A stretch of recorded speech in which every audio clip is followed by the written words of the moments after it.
You have to understand, most of these people are not ready to be unplugged. And many of them are so inert, so hopelessly dependent on the system, that they will fight to protect it. What if all you ever knew was a lie? Well, what do we know at any point?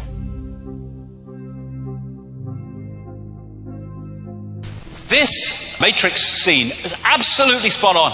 This isn't real. What is real? How do you define real? If you're talking about what you can feel, what you can smell, taste, and see, then real is simply electrical signals interpreted by your brain.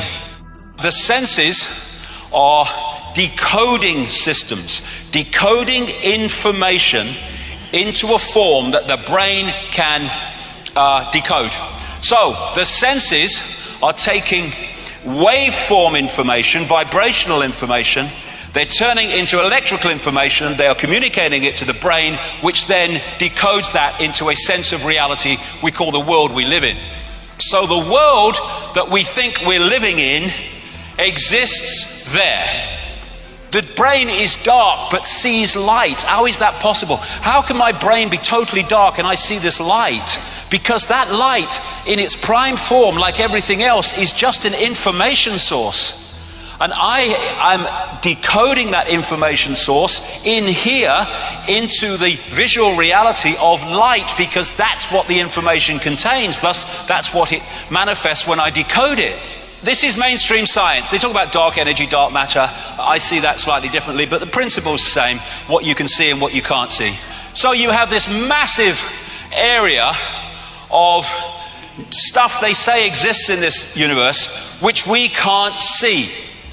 You then have light, electromagnetic spectrum, etc., which is 0.005% of what they say exists in this universe. And visible light, which is the only frequency band that we can decode into a visual reality, is a fraction of the 0.005%.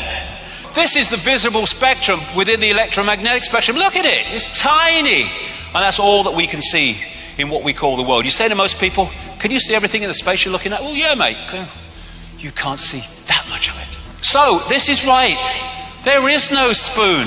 It's not the spoon that bends, it is only yourself. Because that spoon only exists in that form when you decode it from energetic information.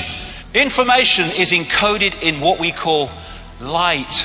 White light contains all the colors of the spectrum. And colors are frequencies. They're just different frequencies, and when we decode them, we see that color. And we think those flowers are red and yellow. They're not.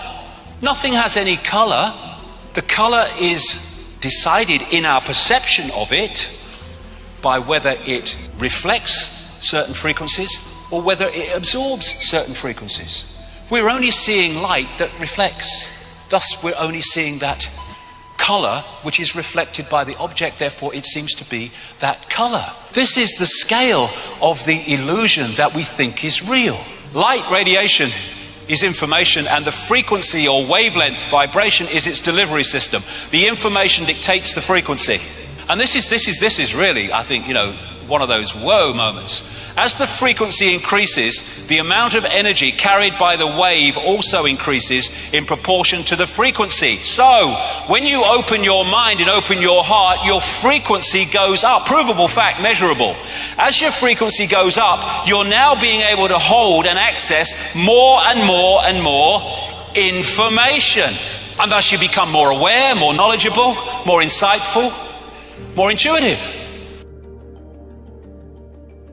And Nikola Tesla, the genius from which so much came, he could see beyond the physical that we perceive. And he said, the day science begins to study non-physical phenomena, it will make more progress in one decade than in all the previous centuries of our existence.